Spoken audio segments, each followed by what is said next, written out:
हळद रुसली कुंकू हसले या मालिकेच्या आजच्या भागाचे लेटेस्ट त्याचबरोबर इंटरेस्टिंग अपडेट आपण आपल्या आजच्या या व्हिडिओमध्ये जाणून घेणार आहोत. चला तर मग मित्रांनो, अजिबात वेळ वाया न घालवता सुरुवात करूया आपल्या आजच्या या व्हिडिओला. तर आजच्या भागात आपण पाहतो की इकडे आता दुष्यंतला जाग आलेली असते आणि तो झोपेतून उठलेला असतो. बघतो तर काय, आता त्याचं जे जॅकेट असतं ते त्याच्या अंगावरती टाकलेलं असतं. त्यावर त्याला आठवतं की रात्री कृष्णा दोघंजण झोपले होते, त्यावेळेस कृष्णाला थंड वाटत होतं म्हणून दुष्यंतने स्वतःचं जॅकेट काढून कृष्णाच्या अंगावरती पांघरलं होतं. मग दुष्यंत याला आठवतं की कदाचित कृष्णानेच हे आपल्या अंगावर टाकलं असेल. तो कृष्णाला हाका मारायला लागतो, कृष्णा कृष्णा ए कृष्णा. पण मग आता दुष्यंतच्या लक्षात येतं की कदाचित कृष्णा घरी निघून गेली असेल. चला जाऊ दे, कधी रात्र झाली कधी सकाळ झाली काही कळलंच नाही. दुष्यंत रांगडे पाटील, आता तुमच्या आयुष्यात हेच होणार आहे. कधी सकाळ होणार कधी रात्र होणार तुम्हाला कळणारच नाही. तुमचं आयुष्य आता असंच जाणार. असो चला, आता काहीही झालं आणि कितीही झालं तरी कृष्णा म्हटली तेच खरं आहे. घरी तर जावं लागणारच आहे, घरच्यांना तोंड तर दाखवायचंच आहे, परिस्थितीपासून पळून तर चालणार नाही आहे. मग तो देवासमोर हात जोडतो आणि म्हणत असतो, आता तू जी माझ्या आयुष्यात मुलगी लिहिली असशील ना, मी तिच्याशीच लग्न करेन. लग्न कसलं, कॉम्प्रोमाइज करेन. असो येतो. आणि आता तो तिकडनं घरी यायला निघालेला असतो. तर दुसरीकडे बाळजाबाईंच्या घरी लग्नाची सगळी तयारी सुरू झालेली असते. बाळजाबाई म्हणत असतात, अरे हे काय, अजून तुमच्या माळा लावून झाल्या नाही वय, लावा की चटाचटा माळा. अरे ना, पाटलांच्या घरचं लग्न आहे, समजा कसं व्यवस्थित व्हायला पाहिजे, रांगडे पाटलांच्या घरचं, समजलं ना? त्याबरोबर लोक म्हणतात, हो सगळं व्यवस्थित होईल बाळजाबाई. त्यावर मग बाळजाबाई ह्या एका वेगळ्या व्यक्तीकडे येतात आणि म्हणतात, आणि अरे ए तू का असा इकडं तिकडनं फिरायला आहेस मोरासारखा, आटप के लवकर, चल चल चल, पाहुणे परी यायला लागले, त्यांचं काय हवंय नगय ते जरा बघा की, पुढं पुढं करा जरा पाहुण्यांच्या. त्याबरोबर तो म्हणतो, हो हो बाळजाबाई तुम्ही काळजी करू नका. तर आता इथे दुष्यंतचे वडील हे एक जागी गप्पपणे उभे असतात. मग बाळजाबाई त्यांच्याकडे येतात आणि त्यांना म्हणतात, काय मग कशी वाटली तयारी, झाक सुरू आहे ना व? त्यावर लगेचच दुष्यंतचे वडील म्हणतात की वय वय, मग बाळजाबाईंच्या घरचं लगीन आहे म्हणलं तर तयारी तर झाक सुरू असायच हवी ना. त्यावर बाळजाबाई म्हणतात, आमची इच्छा नसताना बी आमच्या मनाच्या विरुद्ध जाऊन तुम्ही आमासनी ह्यो घाट घालायला लावलाय नवं. मग आता तसंच आत्ता ज्याप्रमाणे हाताची घडी घालून उभं आहे नवं, तसंच लग्नात बी उभं राहायचं हाताची घडी घालून. हे तुमच्या बी भल्यासाठी ठरेल आणि ह्या घराच्या बी भल्यासाठी ठरेल. समजलं नवं तुम्हासनी मला काय बोलायचं आहे ते? त्याबरोबर आता मात्र इथे दुष्यंतचे वडील हे फक्त बाळजाबाईंकडे बघतात आणि काहीही उत्तर देत नाही. त्याबरोबर बाळजाबाईंना मात्र आता राग आलेला असतो आणि बाळजाबाई ह्या रागारागात तिकडनं निघून गेलेले असतात. तर आता इथे मनातल्या मनात दुष्यंतचे वडील म्हणत असतात की कोणाचं भलं करायचं आणि कोणाचं भलं नाही करायचं हे आम्हालासुद्धा बरोबर कळतं आणि आम्ही ते बरोबर बघून घेऊच. तर इकडे आता कृष्णाला बायका तयार करायला आलेल्या असतात हळदीसाठी. तर त्या म्हणत असतात, चला बघता बघता आपली कृष्णी बी आता परकी होणार. कृष्णीचं लगीन ठरलं की, आणि ते विकुणाच्या घरात ठरलं, रांगडे पाटलांच्या घरात. कृष्णे अगं बघितलंस ना व, कसलं नशीब घेऊन आले असती तू, आता रांगडे पाटलांच्या घरची सून होणार तू. पर कृष्णे अगं ते. त्याबरोबर आता एक बाई ही सिरियस झालेली असते. त्याबरोबर ती काही बोलणार इतक्यात त्या ठिकाणी सावित्री येते आणि म्हणते, काय झालं? त्यावर लगेचच आता दुसरी बाई सावित्रीकडे जाते आणि तिला म्हणत असते, सावित्री अगं हे बघ, पोरीचं लगीन मोठ्या घरात होतं आहे हे मान्य आहे, कृष्णा तुझी जन्म दिलेली पोर नाही हे बी मला मान्य आहे, पर अगं किती बी झालं तरी पोर आहे ना तुझी, मग का उगाच स्वतःहून तिला वाघाच्या गुहेत ढकलायल्यास? सावित्री म्हणते, म्हणजे? त्यावर तो देविकांत कसा पोरगा आहे तो काय तुला माहीत नाही व्हय, असं ती बाई विचारते. त्यावर लगेचच आता इथे सावित्री म्हणायला लागते की मान्य आहे मला की तो जयकांत जरा वाईट पोरगा आहे, वांड आहे. पोरं लग्नाच्या आधी वांड असतातच की, आणि लग्नानंतर समधीच पोरं सुत्तासारखी सरळ होतात, तसंच होईल. आणि काय हो, तुमच्या पोरीचं लगीन ठरना म्हणून माझ्या पोरीचं सुख तुम्हासनी बघवं ना की काय? हां हे बघा, लग्नाला या, नवरा नवरीवर अक्षता टाका आणि पहिल्या पंक्तीत जेवा, काय न जेवता जाऊ नका बरं. त्याबरोबर लगेचच ती बाई होकार देते. तर भक्तीला आई म्हणते, भक्ते चल कर पटापटा, हात हलव जरा, भक्ती म्हणते व्हय. तर इकडे आता दुष्यंत हा येऊन गाडीमध्ये बसलेला असतो. गाडीत येऊन बसतो खरा, पण आता घरी जाऊन आईला काय सांगू हा खूप मोठा प्रश्न त्याच्या मनात असतो. तर दुसरीकडे बाळजाबाई ह्या सांगत असतात एका माणसाला, ही घे, ही समधी हळदीची यादी, ह्या समध्या वस्तू का घेऊन यायच्या आणि जागच्या जागी ठेवायच्या काय. त्यावर तो माणूस होकार देतो. बाळजाबाई दुसऱ्या माणसाला गाठतात आणि त्याला म्हणतात, अरे बाबा, तू इथं काय करायलायस? तिकडं ते गुरुजी बसलेत, त्यांच्याकडे जा की. त्यासनी काय हवंय नकोय ते समजं कोण बघायचं, चल चल जा लवकर. मग तो सुद्धा तिकडनं गेल्यावर बाळजाबाई विचार करतात, हे काय समधी लोक आली, पण अजून बी दुष्यंतचा काही बी पत्त्या नाही आहे. कुठं राहिला हा? होणाऱ्या सुनबाईसनी घेऊन येणार आहे नवं. फोनच करून बघतो. तर इकडं दुष्यंतच्या फोनवरती आईचा फोन आलेला असतो. आता आईचा फोन आलेला असतो, मग दुष्यंतला काय बोलावं हे कळत नसतं, त्यामुळे तो आईचा फोन उचलत नाही, तसाच ठेवून देतो. त्याबरोबर आता बाळजाबाईसने टेन्शन येतं, नक्की ह्या पोराचं चाललंय काय? शहरात गेला की अगदी तिकडचाच होऊन जातोय. एक फोन नाही, एक साधा मेसेज नाही, काय ह्याला कळतंय का नाही? काय अडचणीत तर आला नसेल ना आमचा दुष्यंत? नाही, ते काय नाही, आम्ही फोनच करून बघतो. आणि मग ते पुन्हा एकदा दुष्यंतच्या फोनवरती फोन करतात. दुष्यंत फोन उचलत नसतो, तर इकडनं बाळजाबाई म्हणत असतात, दुष्यंत अरे काय चाललंय तुझं, उचल की, उचल फोन उचल. त्याबरोबर आता दुष्यंत फोन उचलतो आणि आईला म्हणायला लागतो, हॅलो आई, फोन केला होतास ना, बोल ना. ॲक्च्युली माझा फोन जरा सायलेंट होता, त्यामुळे मला फोन उचलता नाही आला. तू सांग ना, तू कॉल का केला होतास? सगळं काही व्यवस्थित आहे ना, बोल. त्याबरोबर लगेचच बाळजाबाई म्हणतात, अरे व्हय दुष्यंत, समजा ठीक आहे. अरे ती तुला गोड बातमी द्यायची होती नवं, म्हणून फोन केला होता. दुष्यंत म्हणतो, गुड न्यूज काय गं? त्यावर बाळजाबाई म्हणतात, अरे आपल्या जयकांचं लगीन ठरलं आहे. त्यावर इकडे तो म्हणतो, काय? त्यावर बाळजाबाई सांगतात, व्हय. आता कुणाशी ठरलं, कसं ठरलं हे समजा तू इकडं आल्यावर बोलू, बेगी नाही. दुष्यंत, अरे पोरा, तू माझ्या नजरेसमोर असलास नवं का बरं वाटतं रे मला. समाधान मिळतं माझं पोर माझ्यासमोर असल्याचं. तुझं कोणतंच सपान अपुरं नाही राहू द्यायची मी. तुझी समधी स्वप्नं पुरी करायची आहेत मला. रोज देवाईकडं साकडं घालते मी. माझ्या लेकाचं आयुष्य कायम सुखासमाधानानं समृद्धीनं भरून काढ असं सांगत असते रे तिला. आणि तुला एक गोष्ट सांगू का, एकदा का तू सुनबाईसनी घेऊन इकडं आलास का नाही का, मग मी तुझ्या आणि सुनबाईंच्या लग्नाची सुद्धा लवकरात लवकर घोषणा करणार आहे. त्याबरोबर आता दुष्यंतला रडायला येत असतं. बाळजाबाई दुष्यंतला म्हणतात, काय र, तुझा आवाज का असं यायला मला? समजा काही ठीक आहे नवं? दुष्यंत, तुझी तब्येत तर बरी आहे नवं? दुष्यंत म्हणतो, हो गाई, अगं ते मी ड्राईव्ह करतोय ना, त्यामुळे तुला असं वाटत असेल. रात्रीपासून आराम नाही केलेला मी, दॅट्स इट. त्याबरोबर बाळजाबाई म्हणतात, बरं मग ठीक आहे, काय बी हरकत नाही.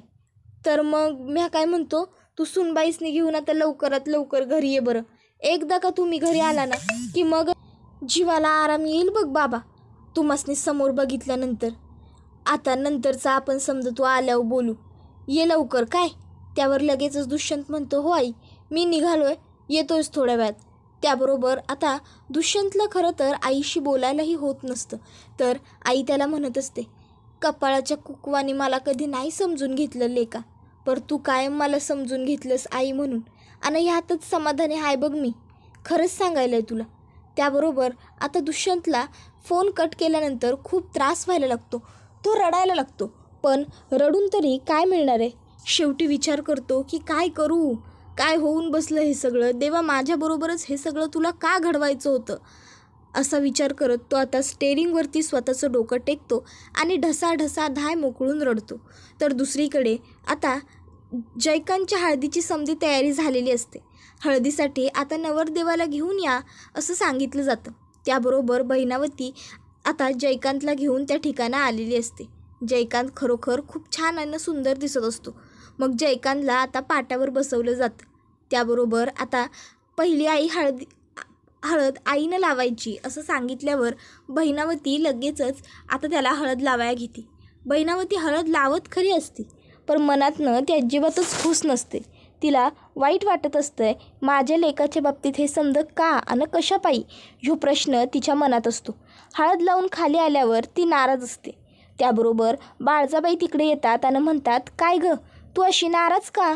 तुझ्या लेकाची हळद आहे ना व? मग बहिणावती बाई, अहो हसा की, लेकीची हळद असल्यागत काय वावरायलाय, मस्त हसा. आणि दुष्यंत बी यायला आपला आत्ता. देविकांत, आता मान तुझ्या काकीचा काय. आणि मग आता त्या येऊन त्याला हळद लावतात आणि म्हणत असतात, आम्ही तर लय खुश आहे, कारण आता तुझा दुष्यंत बी यायला लागले भाऊ, आणि त्याच्या संगट त्याची होणारी बायको बी. आता हे ऐकून लगेचच तो म्हणतो, हो का, वा वा, उत्तम की काकीसाहेब. त्याबरोबर लगेचच आता त्या विचारतात, अजून कोणाचं हळद लावायचं राहिलं आहे का?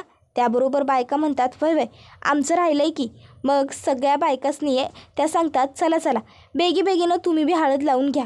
आणि मग त्या जयकांतला सांगतात, जयकांत हे बघ, तुझी उष्टी हळद कृष्णासाठी घेऊन जायची आहे, त्यामुळं तू एक काम कर, तू तुझी थोडी उष्टी हळद काढून ठेव बरं. त्याबरोबर आता जयकांत हा अगदी विकृत पद्धतीने स्वतःची हळद काढत असतो. त्याबरोबर आता हे सगळं काही कोणालाच बघवत नसतं. मग लगेच आता त्याला त्याचे वडील म्हणतात, अहो जयकांत शेठ, हळद लावाया काढायची आहे, अंग सोलून नाही द्यायचं त्यासनी. काय चाललं आहे तुमचं, नीट काढा की हळद. त्याबरोबर लगेचच आता जयकांत हसतो आणि म्हणतो, काय पप्पा तुम्ही बी म्हणतायसा नवं. मग थोडा वेळ आणखीन थोडी हळद काढतो आणि मग विचारतो, काय एवढी हळद बस नवं की आणखीन लागतील.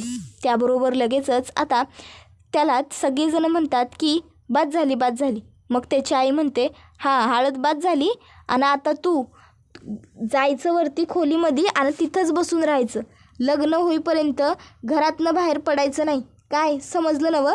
त्याबरोबर आता जयकांतला प्रश्न पडतो, असं कशापायी. मग तो लगेचच विचारतो, लग्न होईपर्यंत घराबाहेर पडायचं नाही, हे कशापायी करायचं आहे. त्याबरोबर लगेचच त्याला तिची आई सांगत्या, अरे असं शास्त्र असतं बाबा, जवळ आता लगीन लागत नाही, डोक्यावर अक्षता पडत नाहीत नवं, तोपर्यंत घराच्या बाहेर जायचं नसतं, समजलं. त्यावर तो म्हणतो बरं, आणि तिकडनं खोलीत जायला निघतो.